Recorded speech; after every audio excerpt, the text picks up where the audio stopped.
It seemed like you had a lot of animosity towards Diego for not making weight. Like, how much did that fuel you kind of going into this fight and carry over to tonight?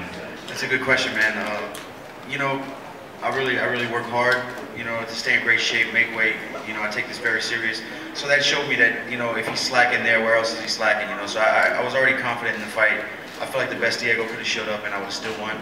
But actually on stage, I was so mad because before we walked on stage to weigh in, he told me he was going to stab me in the neck, actually. And they had to separate us. Like, he was, yeah, the guy's nuts, man. That's why I was so upset. Congratulations, first of all. Just overall, what did you think of your performance tonight? You know, I think the way we prepared, the fight unfolded exactly how we thought. He was going to come out throwing big overhands and maybe look for a takedown. And, you know, he has history of slowing down in his fights, and then when he misses weight, you know, I just assumed his cardio is going to be even worse. So, you know, I think I performed well. I wanted to stay off the fence, stay in the middle of the cage, use my boxing, stay long, and I think I did that pretty well. I got into a couple of brawls with him, but, you know, that's just how I fight. You know, the guy comes at you and touches you, you know, I don't really back down too much, so, but working on it, man. Trying to make the right choices in there. You've only lost to top contenders now. Who do you think is next in your division, or is there any opponent that interests you? You know, Korean Zombie beat me, and I really lost that fight. I was prepared, and he beat me. He beat me that night.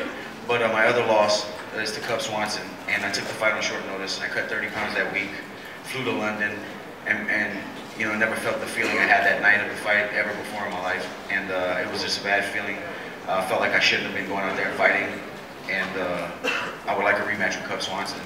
You know, I think I deserve to be 100% and fight him, but we'll see what happens. I'm going to get back in the gym and whatever the UFC wants. Dustin, you said he had a knife. I mean, what was that? What were you talking about? Were you trying to stab him? What was going on there? No, he didn't have a knife. We were in line waiting to walk out for weigh-ins, and he comes up to me and he says, "You stare at me like this again, I'll cut you back, then what you gonna do?" So when we got on stage and we made weight, I'm like, you know, okay, yeah, I wasn't bad about him in the missing weight. I mean, that sucks, but him stabbing me in the neck, you know, that's not.